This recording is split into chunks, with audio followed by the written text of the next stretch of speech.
time at my piano academy, of which we teach diploma piano and advanced music theory.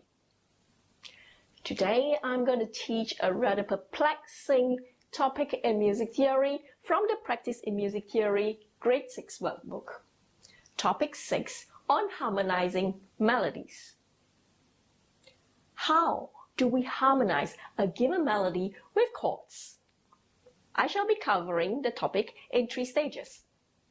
Firstly is to show you how chords derive from melodic notes, plainly by ear. Next, I shall show you a set of principles and guidelines of which to help establish the chord progressions. These are outlined on pages 37 and 38. Last of all, I shall approach it from the perspective of aural training, which is to develop the skill of sight singing using the solfege system. Let us start with looking at page 39. On page 39, we have the tonic key of G major, and the melodic notes are such.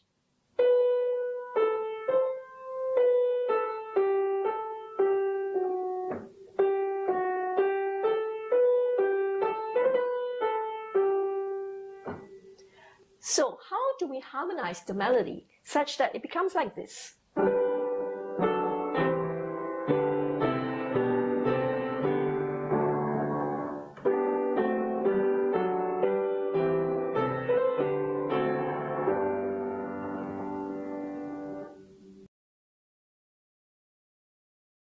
So let us consider it simply from the perspective of C major. In the key of C major, the possible melodic notes are C, D, E, F, G, A, B, C. To harmonize C, if we go down a third, you would get A minor chord, which is chord 6 in C major. Same C, you could have F, chord 4, F major chord in the key of C major. And a third from C, of course, the tonic chord, C major itself. Thus, for every single diatonic note of any key, it is possible to harmonize it with 3 chords. Thus, for the note D, a third down gives you B. It is possible to harmonize with B diminished, which is chord 7. D can also be harmonized with chord 5, a fifth down from D. D can be harmonized with chord 2, of course. The note E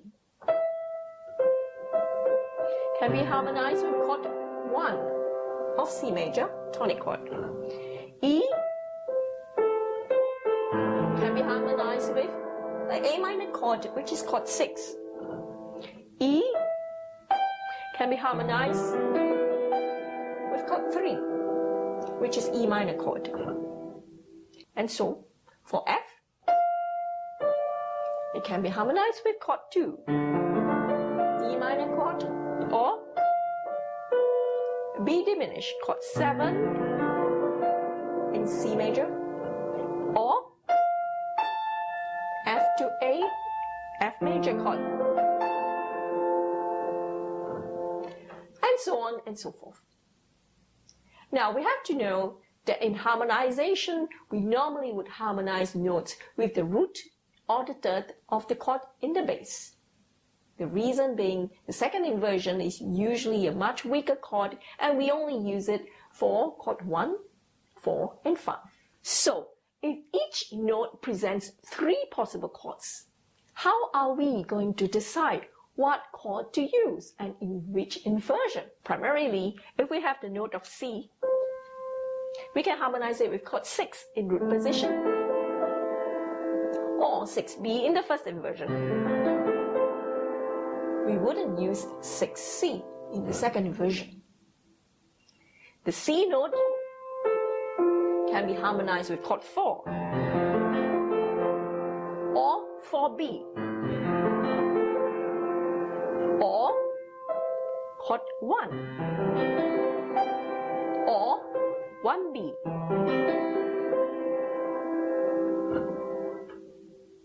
So, to select the most appropriate chord, let us look at the principles for harmonizing melodies, which are presented on pages 37 and 38. On page 37, I presented a table that summarizes the principles of harmonic chord progressions when using them to harmonize melodies. Thus, when we use chords in the root position, they should progress up by step, such as from chord 1 to 2, from 2 to 3, from 3 to 4. The chords need to progress upwards by step and never down, except for chord 6 to chord 5, which forms an imperfect cadence. Root positions would be good to use them progressing upwards by a third, such as from chord 3 to 5 and from 5 to 7. This progression is effective with chords particularly moving from the strong to the weak beats. Root position chords are possible to be used progressing by a third downwards, such as chord 5, 3 to 1 or 6, 4 to 2, regardless of whether they are from the weak to the strong or the strong to the weak beats. Root position chords may also progress by up a fourth or down a fifth, such that from chord 2 to 5 and 5 to 1, or 6 to 2 and 2 to 5. Chords may move in verse inversions, particularly in the pattern of 1B, 2B, 3B, 4B, 5B, 6B, or in descending first inversions, 7B, 6B, 5B, 4B, 3B. We may also progress first inversion chords to another chord in the root position, such as by moving up a fourth from 1B to 4 or 2B to 5. It is not advisable to use first inversion chords with leap of thirds.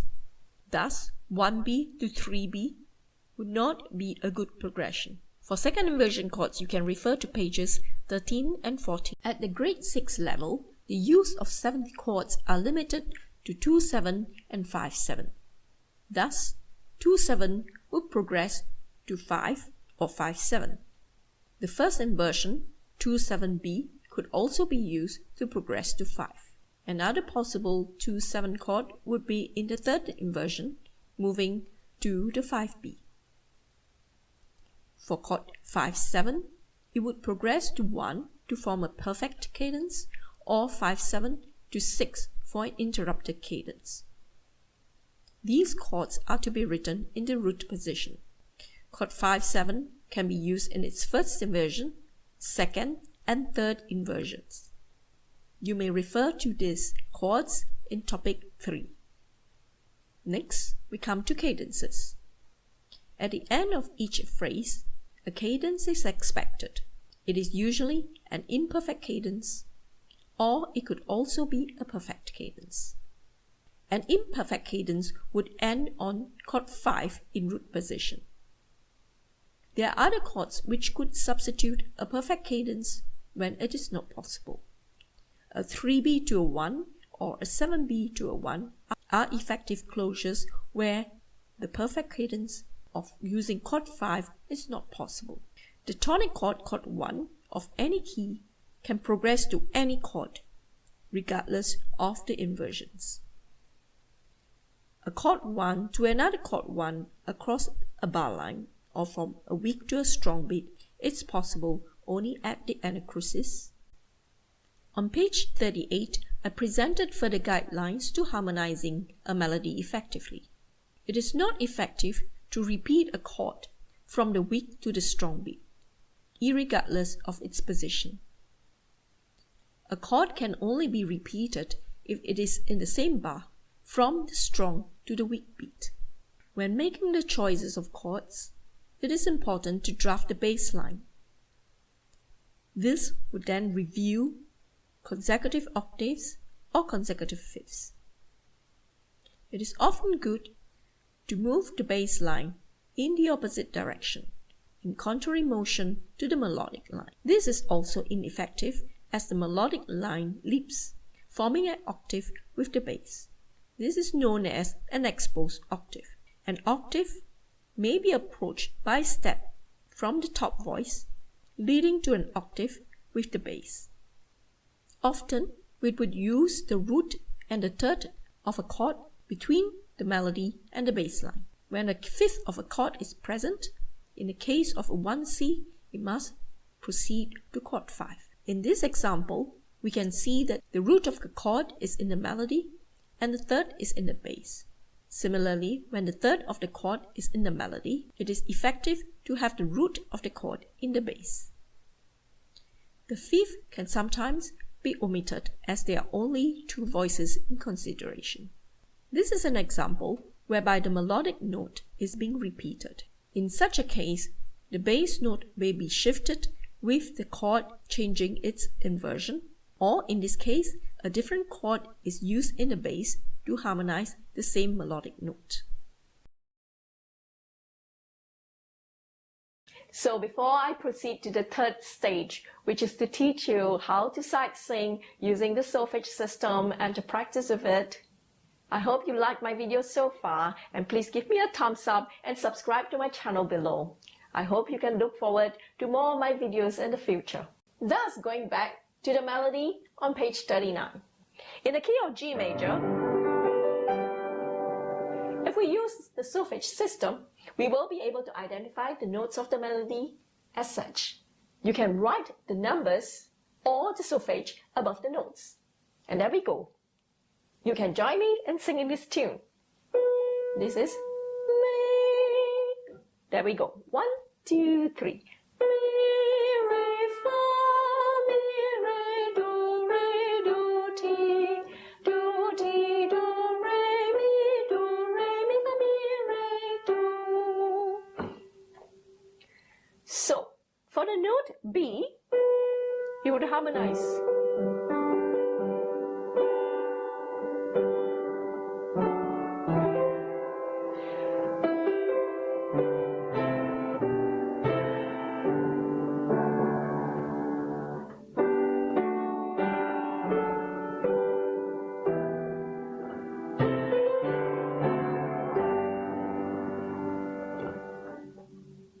The solution given on page 40 .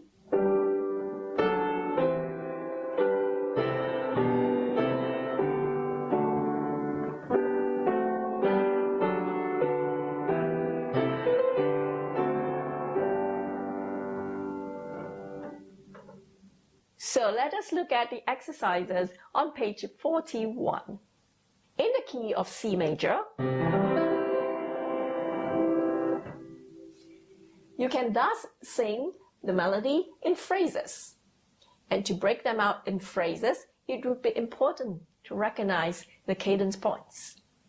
So we look at the melody in C major. The solfege is Mi. You can sing it 1 octave lower if it is too high for you. Mi, re, mi, fa, mi, re, do, ti, do, re, mi, re. As one phrase, ending on an imperfect cadence. And then mi, re, mi, fa, mi, re, do, ti, do. Into a perfect cadence. So it would end with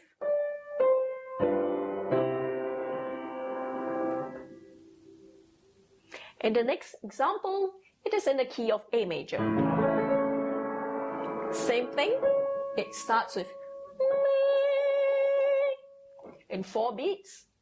Mi, do, ti, re, do, la, so, do, ti, re, do, mi, so.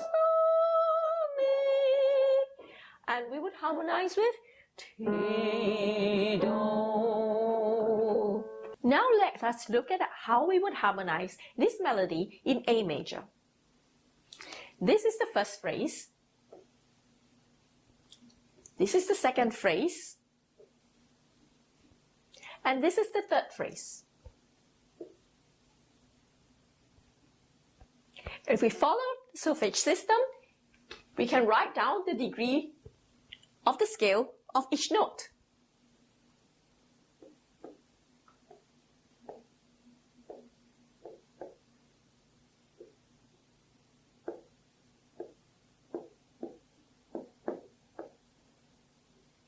This will give us an idea of which chord to go with the note.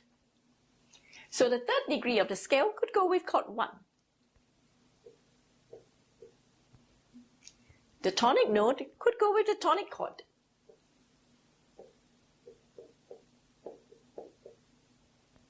The end of the first phrase could be ending with an imperfect cadence. Notice that the two parts are now moving in contrary motion, and the chords can be established. With the melody going re, do, it is some form of a 5-1. It could be, and thus,